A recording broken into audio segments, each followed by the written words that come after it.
কাঁচা আমলকি কেটে যেহেতু নিজেরাই শুকাচ্ছি, সেই জন্য আমলকিগুলো না কিন্তু প্রত্যেক দিন রোদে দিতে হয়। তো সেই মতন আজকেও রোদে দিয়েছিলাম, তাই এই যে এখন কিন্তু তুলে নিচ্ছি। তো সকালে তো দেখতেই পারলেন রান্নাবান্না করেছি, আপনাদের দাদাভাই খেয়ে ডিউটি চলে গেছে।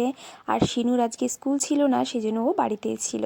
তো এরই মাঝে আপনাদের দাদাভাই যে ডিউটি থেকে একটু এসছে, এসে বলছে চলো ওই পাঁচিলের সাইডটা একটু ঘুরে আসি। আর এদিকে না গাছে অনেক পেয়ারা গাছে পেয়ারা হয়েছে, আর পেঁপে গাছে পেঁপে, নারকোল, সুপারি সব কিছু হয়েছে, তাই ভাবলাম যে একটু দেখে আসি। তো এই যে দেখুন পাঁচিলের পাশেই পেঁপে গাছে কতগুলো করে পেঁপে হয়েছে, আর এদিকে নারকোল গাছেও কিন্তু বেশ অনেক নারকোল হয়েছে। আর এখানে চারিদিকে যেহেতু পরিষ্কার করাই থাকে সব সময়, সেজন্য আসতে কিন্তু অতটা অসুবিধা হয় না, ভয় লাগে না আর কি। তো এদিকে দেখাশোনা হয়ে গেছে, আর এবার আমরা চলে যাচ্ছি। তো এদিকে না এত পরিমাণে ইঁদুরে মাটি তুলেছে, সেই বড় বড় গেছো ইঁদুর। আর এই বাংলোতে না ইঁদুর ভাম সব কিছু কিন্তু অনেক। আর ওই গোসাপ যেগুলোকে বলে ওইগুলো না। আর এখন যেহেতু শীতের সময়, এদিকে কিন্তু ফুল বাগানে ফুল চাষও শুরু হয়ে গেছে, আর অপরদিকে সবজি চাষও শুরু হয়ে গেছে।